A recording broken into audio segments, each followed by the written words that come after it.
और दूसरा, मुख्यमंत्री जी धृतराष्ट्र के रूप में बैठे हैं।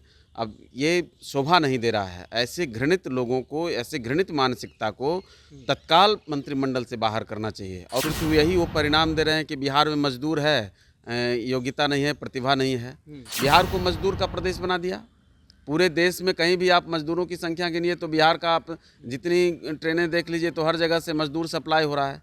तो आपको हिसाब देना पड़ेगा ना कि आखिर आपने क्या किया। सामाजिक न्याय के नाम पर जो आपने गंध मचाया और जिस तरह से बिहार को रसातल में पहुंचाने का काम किया, कि अब आप खुद कह रहे हैं कि यहाँ प्रतिभा की कमी हो गई।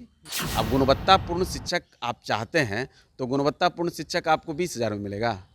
आप चपरासी को दीजिएगा 50,000 रुपया और शिक्षक को दीजिएगा 25,000 रुपया, तो कहाँ से गुणवत्ता वाला शिक्षक आपके पास आएगा। नमस्कार, आप देख रहे हैं लाइव सिटीज़ और आपके साथ मैं हूँ वसीम खान। देखिए, बिहार में शिक्षक बहाली के नियम बदले और नियम बदलने के बाद शिक्षा मंत्री का जो बयान आया, उसके बाद बिहार की सियासत गर्म है। शिक्षक भी गुस्से में है, शिक्षक संघ भी गुस्सा में है। हमारे साथ बातचीत करने के लिए हिंदुस्तानी अवाम मोर्चा सेकुलर के राष्ट्रीय प्रवक्ता श्याम सुंदर सरन जी हैं। शिक्षा मंत्री के बयान को आपने सुना होगा। श्याम सुंदर सरन जी, कैसे देखते हैं इस बयान को? क्या हमारे बिहार में अनुभवी शिक्षक और जो विद्वान शिक्षक जो हैं उनकी कमी है? क्योंकि वो कह रहे हैं कि गणित और साइंस के फैकल्टी जो स्ट्रीम है वो खाली रह जाते हैं। हास्यास्पद है और बहुत ही दुखद है कि एक शिक्षा मंत्री जो बिहार का वैभव है, बिहार की जो विरासत है, बिहार की जो योग्यता है, न केवल उस पर प्रश्न उठा रहे हैं बल्कि वो अपने मुख्यमंत्री के ऊपर भी प्रश्न उठा रहे हैं। आखिर नीतीश कुमार जी के कार्यकाल में 18 साल से उनके देख रेख में शिक्षा मंत्रालय चल रहा है। शिक्षा विभाग उनके पास सब दिन रहा, अब आरजेडी के पास है। उसके पहले 15 साल उनके ही नेता इस प्रदेश की कुर्सी संभालते रहे। तो पिछले अगर 33 सालों का हिसाब अगर उनसे मांगा जाए तो फिर तो यही वो परिणाम दे रहे हैं कि बिहार में मजदूर है, योग्यता नहीं है, प्रतिभा नहीं है। ये कितना मतलब दुखद बयान है। इसको उनको तो तत्काल इस बयान को वापस लेना चाहिए। और दूसरा, मुख्यमंत्री जी धृतराष्ट्र के रूप में बैठे हैं। अब ये शोभा नहीं दे रहा है। ऐसे घृणित लोगों को, ऐसे घृणित मानसिकता को तत्काल मंत्रिमंडल से बाहर करना चाहिए और उनसे सवाल पूछना चाहिए कि आखिर वो क्या बोल रहे हैं। आर्यभट्ट और चाणक्य के बिहार में अब प्रतिभा की कमी हो गई। 10% लगभग हम लोग यूपीएससी का रिजल्ट देते हैं। हर साल लगभग 10 लाख IITian हम लोग मतलब IIT के एग्ज़ाम में बैठने वाले 10 लाख विद्यार्थी यहाँ से पास होते हैं। और उस बिहार को आप क्या कह रहे हैं? पूरे देश का जितना शिक्षण संस्थान है उसका आप अगर आंकड़ा उठा लें तो मैक्सिमम अच्छे शिक्षक आपको बिहार से मिलेंगे। और आप क्या बोल रहे हैं? तो ये तो अब उन पर कहा क्या जाए यही समझ में नहीं आ रहा है।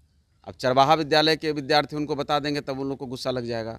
कखा गखा के बारे में कह देंगे तब उन लोग को गुस्सा हो जाएगा। तो आप तो ऐसी बातें कर जाते हैं जिससे न केवल आपकी भद्द पिटती है, आपकी सरकार की भद्द पिटती है, बल्कि पूरी दुनिया में बिहार का भी नाम आप नीचे गिराने का प्रयास करते हैं। पर राजद कह रही है श्याम सुंदर जी की गुणवत्ता शिक्षा को लेकर के अगर कोई कदम बढ़ाया जा रहा है तो बेशक सराहनीय है। अब गुणवत्ता क्या होता है, देखिए, कोई नियम बनाना उसका आप तर्क अलग गढ़िए ना।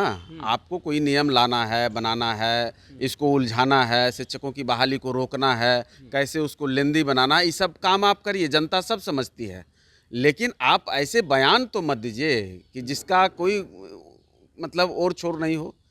सब कुछ अपनी जगह है, राजद जो उनको कर ले, लेकिन रामचरितमानस से वो आगे नहीं बढ़ पा रहे हैं। रामचरितमानस के 4 चौपाई को याद करके और दिन रात उनके दिमाग में वही घूमते रहता है। वो कहीं सेमिनार में जाएंगे तो वही बोलेंगे, वो कहीं किसी भी जगह पर चले जाएं तो उनकी एक ही भाषा रहती है।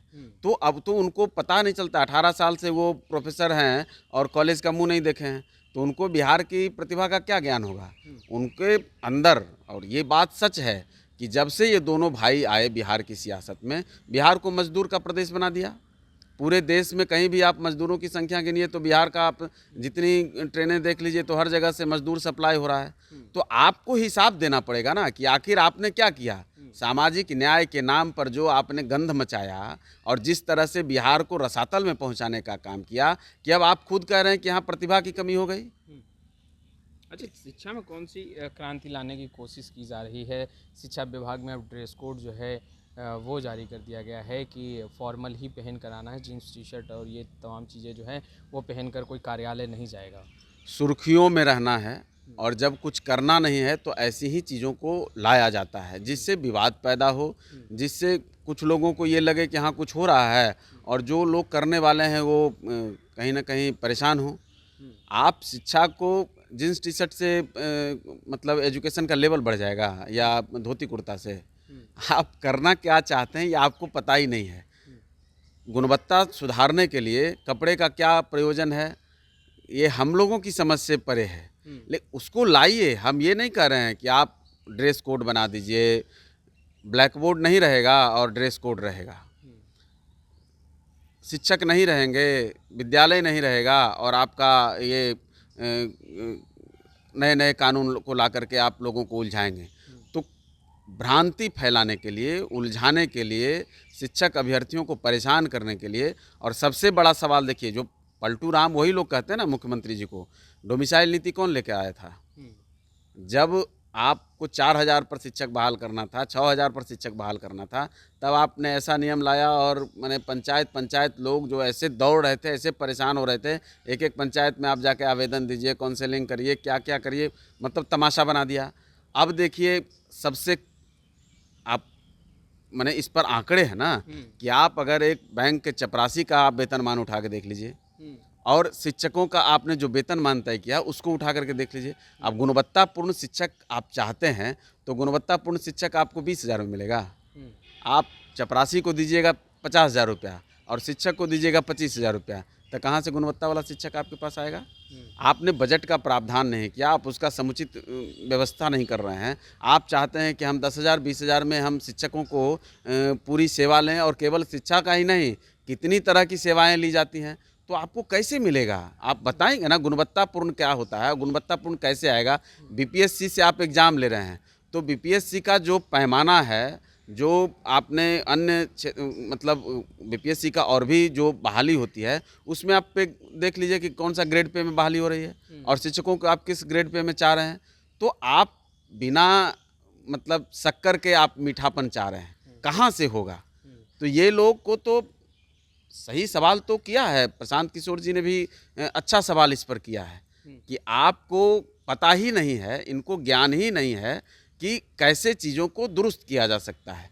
केवल मीडिया में आने के लिए, केवल कुछ बयान दे देने के लिए, और जो 10 लाख का इन्होंने कहा था एक कैबिनेट में 10 लाख नौकरी, उन सबों को उलझाने के लिए, लोगों को परेशान करने के लिए ऐसा कर देंगे कि 5 साल देखिएगा अब ये मामला कोर्ट कचहरी तक दौड़ते रहेगा और ये अपना लोगों को बेवकूफ़ बनाते रहेंगे।